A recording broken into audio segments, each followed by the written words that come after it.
கொஞ்சம் ஃப்ரெஷ்ஷா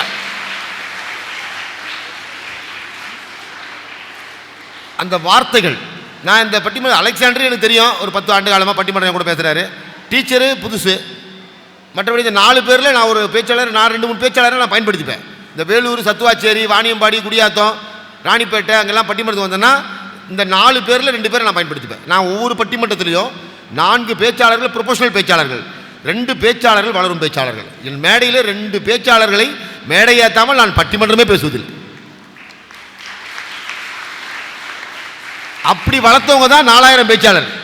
என் கூட பர்மனெண்ட்டாக இருக்கிறது 400 பேர், 4000 பேச்சாளர் உருவாக்கியிருக்கேன். ஒரு சின்ன செய்தி சொல்கிறேன், இதுக்கு நீங்கள் அடுத்து பேச போகிறவங்க உங்கள் டீச்சர்ஸ்.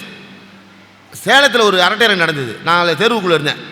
அப்போ ஒரு வாத்தியார் பேசினார், நல்லா கவனிங்க. வாத்தியார் கூட ஒரு நெக்கல் பிடிச்ச பையன், தம்பி சொன்ன மாதிரி ஒரு நெக்கல் பிடிச்ச பையன், சார் உங்களை பார்த்து ஒரு கேள்வி அப்படின்னு இருக்கான். கேள்ப்பா அப்படின்னாரு வாத்தியார். வாத்தியாருக்கு அமைதியாக இருக்க பையனை விட கேள்வி கேட்குறான் பார்த்தியா, அவனை தான் வாத்தியாருக்கு பிடிக்கும். கேள்றா அப்படின்னாரு. மாடுக்கு ரக்கம் முளைக்குமா சார் அப்படின்னா. கேள்வி பாருங்க, மாடுக்கு ரக்கம் முளைக்குமா அப்படின்னா. உடனே வாத்தியார் டென்ஷன் ஆகலை, முளைக்கும்னாரு. மாடுக்கு ரக்கம் முளைக்குமா? முளைக்குண்டா. பூமியில் இருக்க புல்லாம் வானத்தில் முளைக்க ஆரம்பிச்சுட்டா மாடு புல்லை சாப்பிட்டே ஆகணும், பற்றி தாங்க முடியாது. எப்படியும் புல்லை பறிக்கணும்னா மேலே பறந்து போகணும், மேலே பறந்து போகணும்னா ரக்க வேணும், ரக்க வேணும்னா முயற்சி வேணும்னு மாடு முயற்சி பண்ணும். 2 கால் ரக்கையாக மாறும், அந்த ரக்கையை வச்சு மாடு பறக்கும், அதனால மாட்டுக்கு ரக்க முளைக்கும் அப்படின்னாரு. கேட்ட பையன் அப்படியே தலை குனிஞ்சு நின்று உட்காந்து அப்படியே அமைதியாக உட்காந்துட்டான். வார்த்தைகள் தான் அந்த தம்பி பேசும்போது சில வார்த்தைகள் அவ்வளோ அருமையாக இருந்தது. அந்த ப்ரெசன்ட் ஆஃப் மைண்ட், அந்த சொல்கிற வார்த்தை தான் ஜெயிக்கும். சொல்கிற வார்த்தைகள் தான், அந்த உச்சரிப்பு தான் அந்த வார்த்தைகள் ஜெயிக்கும். இதுக்கு நிறைய எடுத்துக்காட்டெலாம் உண்டு, நம்ம பேசிக்கிட்டே இருக்கலாம். ஒரு முறை கூட வரேன், நான் அடுத்த முறை இந்த பக்கம் வரும்போது மொத்த மாணவர்களுக்கு ஒரு தன்னம்பிக்கை உரை கொடுத்துடலாம், ஏற்பாடு பண்ணுங்க. எனக்கு ரொம்ப ஆசை பிள்ளைங்கிட்ட பேசுகிறேன், நல்ல வார்த்தை. இன்றைக்கி நான் இவங்ககிட்ட தம்பிங்கிட்ட நான் தெரிஞ்சுக்கிட்டேன். இன்றைக்கி அவ்வளோ அழகாக பேச, நல்லா ஒரு முறை கை தட்டுங்க. இப்போ அவங்க 4 பேருமே வளரும் பேச்சாளர்கள். இப்போ அடுத்து பேச போகிற 2 பேர், நான் உங்கள் ஃபாதர்கிட்டே கேட்டேன் எத்தனை மணி முடியலாம், லஞ்சுக்குள்ளே முடிச்சிடலான்னு சொன்னார். அந்த 12:30 மணி சாப்பாட்டு நேரம், பசிக்க ஆரம்பிச்சிடும். இது தர ரொம்ப நேரம் உட்கார முடியாது, மண்ணில் உட்காந்துருப்பான் சில கிராமங்களில், அவனால் அரிப்பு தாங்க முடியாது. கொஞ்ச நேரத்துக்கு இப்படியே நவுடுவான், அப்புறம் அவனால் பொறுக்க முடியாது. வந்த பேச்சாளர் சீக்கிரம் முடிக்க மாட்டான், கையை எடுத்து சொரியுவான். என்ன அர்த்தம் தெரியுமா? என்னால் தாங்க முடியலடா அரிப்பு, சீக்கிரம் முடியடா அப்படின்னு அர்த்தம். ஏன் தெரியுமா? நாங்கள் முகங்களை பார்த்து பேசுபவர்கள் அல்ல, காதுகளை பார்த்து பேசுபவர்கள். உங்கள் காதுகள் மூடும்பொழுது எங்கள் வாயும் மூடிக்கொள்ளும். கை தட்டலாமே. உங்கள் காதுகள் மூடும்போது எங்கள் வாயும் மூடிக்கொள்ளும். 2 டீமில் அழகாக 4 பேர் பேசியாச்சு. அடுத்து உங்கள் வாத்தியார், என்னை இங்கே கொண்டாந்தவர், என்னோட பட்டிமன்றம் ஒரு 10 ஆண்டு காலம் பழக்கம், நல்ல நண்பர். நான் நல்லவர்களை தான் தொலைக்காட்சியில் அறிமுகப்படுத்துவேன். அப்படி கேட்கும்போது நல்ல சில காமெடிலாம் சூப்பராக பிடிச்சி போச்சு எனக்கு. அதனால தான் உடனடியாக காமெடி ஜங்ஷனில் ஃபோன் பண்ணி சன் டிவியில் பேசி 10 எபிசோட் பண்ணார். ஒரு எபிசோடுக்கு 4500 ரூபா பேங்க்லேயே போட்டுருவாங்க. போன கை தட்டலாமே. ஒரு வாத்தியார் இன்னைக்கு கூட அந்த சன் டிவியில் இருக்க அந்த ஜஸ்டின் கேட்பார், எப்படி சார் இருக்கார் அலெக்சாண்டர்னு. எந்த அலெக்சாண்டர்? அந்த வாத்தியார் இருக்க வேலூர் மாவட்டம். உங்கள் பள்ளிக்கூடம் எங்கே போயிருக்கு பாரு. ஒரு டைரக்டர் என்ன கேட்குறான், அலெக்ஸுங்க வேலூர்லேருந்து வருவார், டான் பாஸ்கோ பள்ளி, சூப்பராக பேசுவார் சார் அந்த ஆள் அப்படின்பா. காரணம் என்ன தெரியுமா? நல்லவர்களுக்கு எந்த இடத்திலும் பாராட்டுகள் குவிந்து கொண்டே இருக்கும். மீண்டும் உங்கள் பாராட்டுகளை பெற என் அருமை தம்பி அலெக்ஸ் அவர்களை ஒரு பலமான கைத்தட்டலோடு வருக வருக என அழைக்கிறேன்.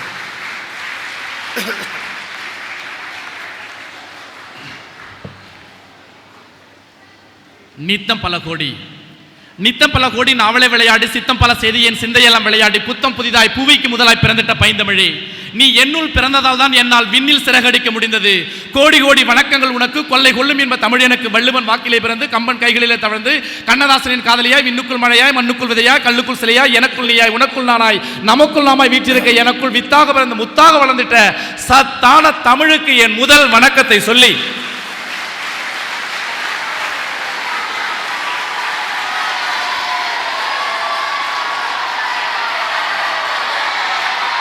திருவாரூர் தேரழகு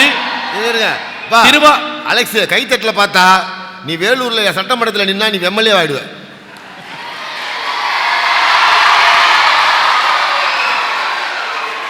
திருவாரூர் தேரழகு, திருவிடைமருதூர் திருஅழகு, மன்னார்குடி மதிலழகு, தஞ்சை பெரியகோபுரம் அழகு, வேதாரண்யம் விளக்கு அழகு, திருவண்ணாமலை தீபம் அழகு என்று சொன்னார்கள். ஒன்றை சொல்ல மறந்து விட்டார்கள். நல்ல தமிழை ரசிப்பதில் தொன்போஸ்கோ பள்ளி மாணவர்கள் அழகு என்பதை சொல்லாமல் விட்டு விட்டார்கள். நல்ல தமிழை நாளும் ரசித்துக் கொண்டிருக்கக்கூடிய மாணவ செல்வங்களுக்கும் என்னுடைய பணிவான வணக்கத்தை கனிவோடு தெரிவித்துக் கொண்டு, தலைமை ஆசிரியர் தந்தை அவர்களுக்கும் இருபால் ஆசிரியர் பெருமக்களுக்கும் என்னுடைய வணக்கத்தை தெரிவித்துக் கொண்டு, நடுவர் அவர்களே, நானும் வந்ததுல இருந்து பார்க்கிறேன், ஐயோயோயோ என்ன பேச்சு எதிரணில, அடாடாடா. அதுவும் நம்ம ரிச்சர்ட் வந்து பழமொழியா சொல்றான், வித்தாரகள்ளி விரை கொடுக்க போனாலும் கத்தாழ முழு கொத்தோட பத்துச்சான். ரிச்சர்டு, நானும் சொல்லுவேன், சுட தெரியாத பொண்டாட்டி சுட்டாலாம் போண்டா, அதை தின்னுட்டு அவன் புருஷானா காண்டா, அந்த மாதிரி பேசிட்டு போயிருக்கிறாங்க.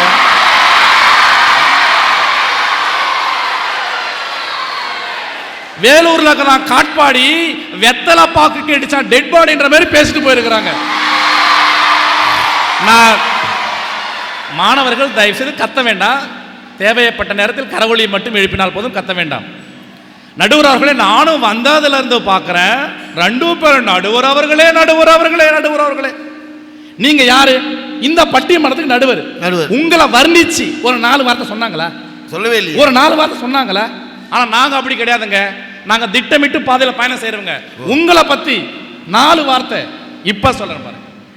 அடுத்தவர்களுக்கு எந்த பொருளையும் கொடுக்காதவன் கஞ்சன், அடுத்தவர்களுக்கு எந்த பொருளையும் கொடுக்காதவன் கஞ்சன், எல்லோருக்கும் தமிழை அள்ளி அள்ளி கொடுப்பதுதான் எங்கள் நடுவர் ஐயா தமிழ் நெஞ்சன்.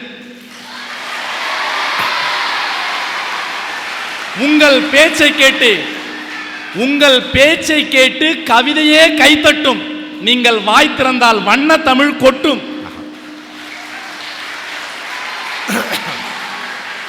மொத்தத்தில் கருமை நிற கண்ணனாய், நாடு போற்றும் மன்னனாய், தமிழ்நாட்டில் உள்ள பெண்களுக்கெல்லாம் அண்ணனாய் வீற்றிருக்கும் நடுவர் அவர்களே, உங்களை வணங்கி நான் என் பேச்சை தொடங்குறேன்.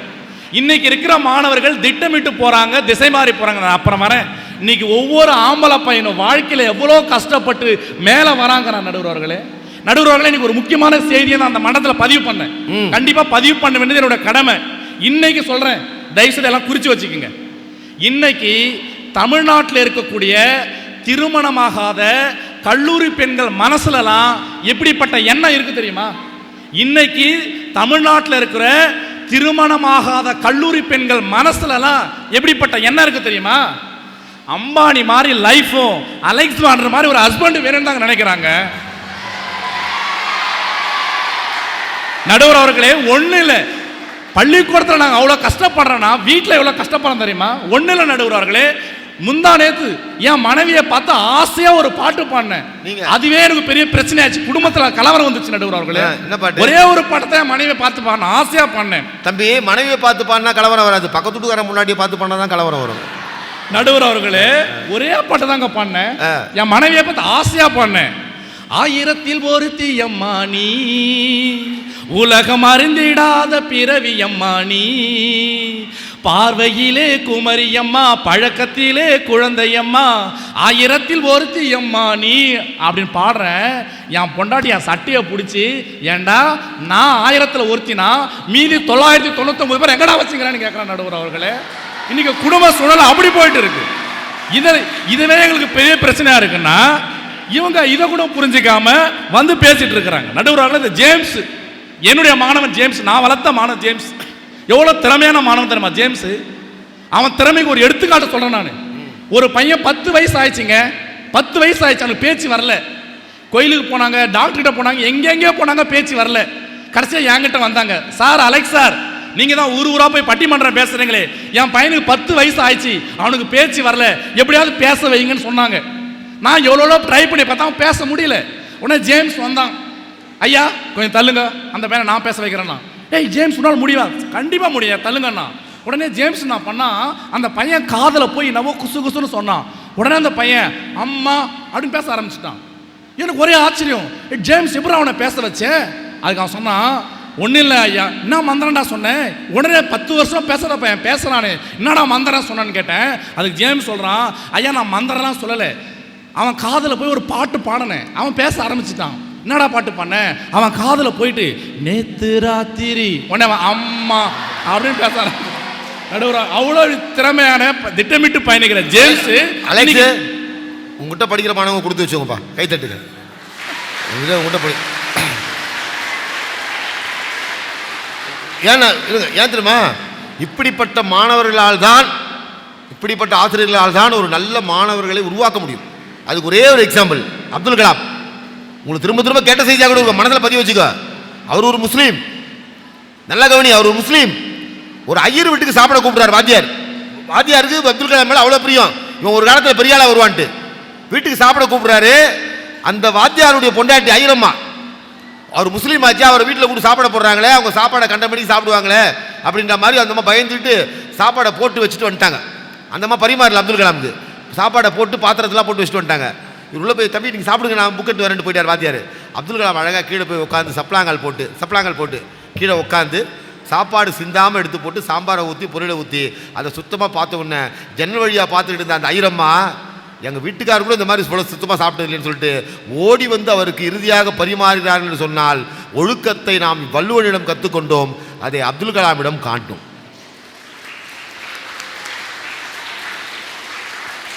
ஒரு தலைவன் இறந்து விட்டான், மேடையில் பேசிட்டு இருக்கும்போதே இறந்துட்டார் அப்துல் கலாம். இந்த உலகத்திலே சொல்றாங்க, குறிச்சு வச்சுங்க, கவர்மெண்ட் ஆர்டர் போடல ஒயின் ஷாப் மூடுறதுக்கு, கவர்மெண்ட் ஆர்டர் போடல ஒயின் ஷாப் மூடணும், ஒயின் ஷாப் மூடிட்டான்.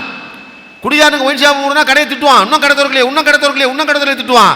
அந்த குடிகாரர்கள் கூட கடை திறக்கல மாப்பிள்ள விட்றா, ஒரு பெரிய மனுஷன் போயிட்டாரு, நீ குடிக்காம இருப்பான். ஒரு குடிகாரன் கோயிலுக்கு பேனர் போடுறதுக்கு காசு வசூல் பண்ணுவோம், அம்மன் கோயிலுக்கு, சர்ச்சுக்கு, மசூதிக்கு.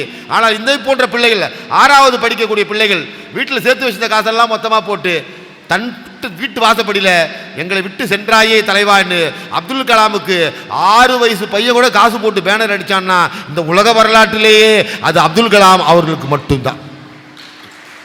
நடுவர் அவர்களே, இன்னைக்கு பட்டிமன்றத்தினுடைய கேள்வி என்ன? இன்றைய மாணவர்கள் செல்லும் பாதை திட்டமிட்ட பாதையா, திசை மாறிய பாதைன்னு ஒரு அற்புதமான கேள்வி எங்க பள்ளிக்கூடம் நீங்க கேட்டு இருக்கு. நடுவர் அவர்களே, இன்றைக்கு இருக்கக்கூடிய மாணவ செல்வங்கள் திட்டமிட்ட பாதையில் தான் செல்கிறார்கள் என்பதற்கு என்னால் 1,00,000 எடுத்துக்காட்டுகள் சொல்ல முடியும்.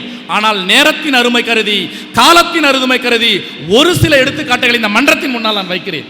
எங்கேயும் நான் போலங்க, எங்க வேலூர் மாவட்டத்துக்கு பக்கத்து மாவட்டத்தில் இருக்கக்கூடிய திருப்பத்தூர் மாவட்டத்தில் கொத்தக்கோட்டை அப்படிங்கிற கிராமத்தில் கடந்த மார்ச் மாதம் 12th எக்ஸாம் நடந்தது. சுகாசினி என்ற ஒரு பொண்ணு எக்ஸாம் எழுதுறதுக்காக பள்ளிக்கூடத்துக்கு போறதுக்காக பஸ் ஸ்டாண்ட்ல நின்றுட்டு இருந்தா. ஒரு அரசு பேருந்து வந்தது, அந்த பெண் பேருந்துல ஏறலான அந்த கைப்பிடியை பிடிச்சா, உடனே டிரைவர் பஸ்ஸை எடுத்துட்டான். அந்த பெண் கம்பியை பிடித்து கொண்டே பஸ் பின்னாடியே ஓடினா. அதை எல்லாரும் நம்ம சோசியல் மீடியால பார்த்திருப்போம்.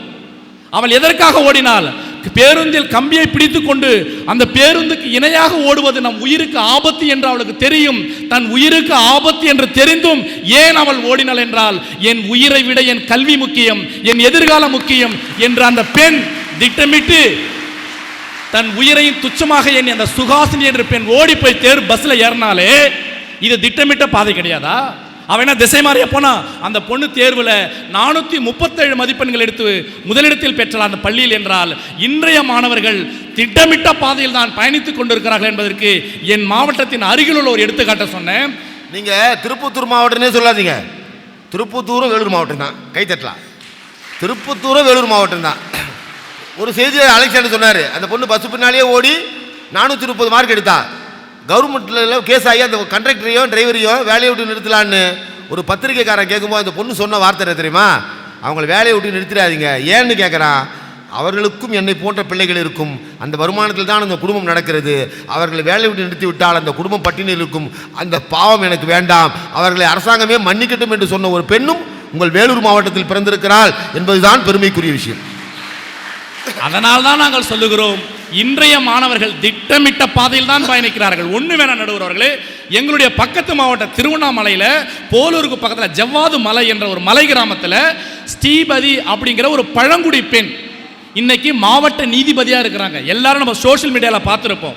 ஒரு பழங்குடியின பெண் படிக்கிறதே பெரிய விஷயம், அதுவும் உயர்கல்வி படிக்கிறது பெரிய விஷயம். ஆனால் அந்த பெண் பள்ளி கல்வி, மேல்நிலை கல்வி, உயர்நிலை கல்வி, கல்லூரி கல்வியை முடித்துவிட்டு ஒரு பழங்குடியின பெண் இன்றைக்கு மாவட்ட நீதிபதியாக உயர்ந்திருக்கிறாள் என்றால் இவள் திசைமாகி செல்லக்கூடிய பெண்ணா? இவள் திட்டமிட்டு பயணிக்கிற பெண்ணடுவார்களே. இவளுடைய ஸ்ரீமதி என்ற பெண்ணுடைய வாழ்க்கை நமக்கு உறக்க சொல்வது என்னவென்றால், இன்றைய இளைஞர்கள் திட்டமிட்ட பாதையில் தான் செல்கிறார்கள் என்பதை வெட்ட வெளிச்சம் போட்டு காட்டுகிறது. நடுவர் அவர்களே, நீங்க சென்னையிலிருந்து வரீங்க, நான் சென்னையிலிருந்து ஒரு எடுத்துக்காட்டு சொல்றேன். தமிழகத்தின் தங்க மகன் என்று சொல்லக்கூடிய, இந்தியாவின் தங்க மகன் என்று சொல்லக்கூடிய 15 வயதில் உலக கிராண்ட் மாஸ்டர் பட்டத்தை வென்ற பிரக்ஞானந்தா கல்லூரி மாணவன். அவன் திசை மாறி போறானா? 5 வயசுல பள்ளி சாம்பியன், 10 வயசுல மாவட்ட சாம்பியன், 15 வயசுல மாநில சாம்பியன், 18 வயசுல உலக சாம்பியனாக தன்னுடைய எதிர்காலத்தை செஸ் தான் என்று தீர்மானித்து திட்டமிட்டு பயணித்து நார்வே நாட்டைச் சேர்ந்த கார்ல்சன் என்ற உலக புகழ்பெற்ற செஸ் வீரனை தொடர்ந்து 5 முறை தோற்கடித்து ஒரு வீரன் தமிழ்நாட்டில் இருக்கிறான் என்றால் பிரக்ஞானந்தா தான். அந்த பிரக்ஞானந்தா திசை மாறி பயணிக்கிறானா? அவன் தன் எதிர்காலத்தை திட்டமிட்டு பயணிக்கவில்லையா? இதோ புரிஞ்சிக்காம வாய்க்கு வந்ததெல்லாம் எதிரணி பேசிட்டு இருக்கிறாங்க. நடுவர் அவர்களே, எவ்வளவு விஷயங்களை என்னால் சொல்ல முடியும். புதுக்கோட்டையில் ஜெயலட்சுமி அப்படிங்கிற ஒரு பொண்ணு அமெரிக்காவுடைய நாசா விண்வெளி கழகம் வந்து ஒரு கட்டுரை போட்டி வைக்கிறாங்க. அறிவியல் சார்ந்த ஒரு கட்டுரை போட்டி. நீங்கள் உங்கள் தாய்மொழியிலேயே அந்த கட்டுரையை எழுதி அனுப்பலாம் என்று சொல்றாங்க. புதுக்கோட்டையைச் சேர்ந்த ஜெயலட்சுமி என்கிற ஒரு பெண், 10ஆம் வகுப்பு படிக்கிற பெண், ஒரு கட்டுரை எழுதி நாசா விண்வெளி கழகத்துக்கு அனுப்புறா. அவருடைய கட்டுரை தேர்ந்தெடுக்கப்பட்டு முதல் பரிசு பெற்று அவளை நாசா விண்வெளி கழகத்துக்கு அழைக்கிறார்கள். ஆனால் அமெரிக்காவுக்கு செல்லக்கூடிய பணம் அந்த பெண்ணிடத்தில் இல்லை. அந்த பெண் சோசியல் மீடியாவில் சொல்றா, என்னுடைய கட்டுரை நாசா விண்வெளி கழகத்தால் ஏற்றுக்கொள்ளப்பட்டது, நான் அமெரிக்கா செல்ல வேண்டும், நாசா விண்வெளி கழகம் செல்ல வேண்டும், எனக்கு யாராவது உதவி செய்யுங்கள் என்று சொல்லுகிறார்கள். உடனே தமிழகத்தில் பல உதவிகள் அவளுக்கு கிடைக்கிறது. அந்த உதவிகள் கிடைத்த பிறகு இன்னொரு நிறுவனம் அவர்கிட்ட சொல்லுது, அம்மா நீங்க ஒரு விஷயத்தை சோஷியல் மீடியாவில் போட்டீங்க, நாங்க பார்த்தேன், நீங்க அமெரிக்கா பார்த்து நாங்க உதவி செய்யறோம்னு சொன்னாங்க. அதுக்கு அந்த பெண் சொன்னா, ஐயா ரொம்ப நன்றி, எனக்கு ஏற்கனவே அமெரிக்காவுக்கு போறதுக்கான பணம் கிடைச்சிருச்சு, நீங்க எனக்கு உதவி செய்யணும்னு விரும்பினீங்கன்னா எங்க கிராமத்தில் டாய்லெட் வசதியே இல்லையே, டாய்லெட் போறதுக்காக பெண்கள்லாம் காட்டுக்கும் மலைக்கும் போய் ஆபத்தான சூழ்நிலை இருக்கிறாங்க, ஆகவே எனக்கு நீங்க உதவி செய்யணும்னு ஆசைப்பட்டீங்கன்னா எனக்கு கொடுக்குற பணத்தில் எங்க ஊர்ல ஒரு 50 டாய்லெட் கட்டி கொடுங்க, எங்க பெண்களுக்கு அது உபயோகமாக இருக்குன்னு சொல்லலைன்னா உடனே அந்த நிறுவனம் அந்த கிராமத்தில் 50 டாய்லெட்டை கட்டி கொடுத்தது. அந்த பெண் தன்னை பற்றி, ஜெயலட்சுமி என்கிற அந்த சிறுமி தன்னை பற்றி நினைக்காமல் தன் சமுதாயம் நல்லா இருக்க வேண்டும் என்று திட்டமிடுகிறாளே, இவள் திசை மாறி செல்லக்கூடிய பெண்ணா? நடுவர் அவர்களை, இறுதியாக ஒன்றை சொல்லி நான் நிறைவு செய்கிறேன். எம்ஜிஆர் தான் அழகாக பாடுவார், நல்ல நல்ல பிள்ளைகளை நம்பி இந்த நாடே இருக்குது தம்பி, சின்னஞ்சிறு கைகளை நம்பி ஒரு சரித்திரம் இருக்குது தம்பி என்று சொல்வார். எதிரணி சொல்றதை நான் முற்றிலும் மறுக்கல, நான் ஒத்துக்கிறேன். நடுவர் அவர்களை, நிறைவாக ஒரு செய்தியை பதிவு செய்துவிட்டு செல்கிறேன். தப்பு பண்றாங்க தான் இன்னைக்கு இருக்கக்கூடிய இளைஞர்கள், மாணவர்கள், சில பேர் தவறான பாதையில் போறாங்க, அதை நான் மறுக்கல. யாரோ ஒருத்தர் 2 பேர் தவறான பாதையில் போராடுறதுக்காக ஒட்டுமொத்த மாணவ சமுதாயத்தையும் தயவு செய்து குற்றம் சொல்லாதீர்கள். எங்களுடைய குழந்தைகள் வறுமையை தாண்டி, ஏழ்மையை தாண்டி, கஷ்டத்தை தாண்டி, குடும்ப வறுமை நிலையை தாண்டி ஆயிரம் கனவுகளோடு அவர்கள் எதிர்காலத்தை நோக்கி நடைபெற்று கொண்டிருக்கிறார்கள். தயவு செய்து அவர்கள் கனவுகள் மீது அமிலம் வீசி விடாதீர்கள் என்று சொல்லி, இன்றைய மாணவர்கள் ஏதோ ஒரு சிலர் வேணால் தவறான பாதையில் திசை மாறி செல்லலாம், ஆனால் பெரும்பாலான மாணவர்கள் இன்றைக்கும் தன்னுடைய எதிர்காலத்தை திட்டமிட்டு அமைத்துக் கொண்டு அவர்கள் எதிர்கால பாதையில் திட்டமிட்டு தான் செல்கிறார்கள் என்று சொல்லி, நடுவர் அவர்களே, இன்றைய மாணவர்கள் செல்லும் பாதை திட்டமிட்ட பாதையே என்று சொல்லி நீங்களும் அதையே தீர்ப்பாக தருவீர்கள் என்று சொல்லி நல்ல வாய்ப்புக்கு நன்றி பாராட்டி அமைகிறேன். நன்றி, வணக்கம்.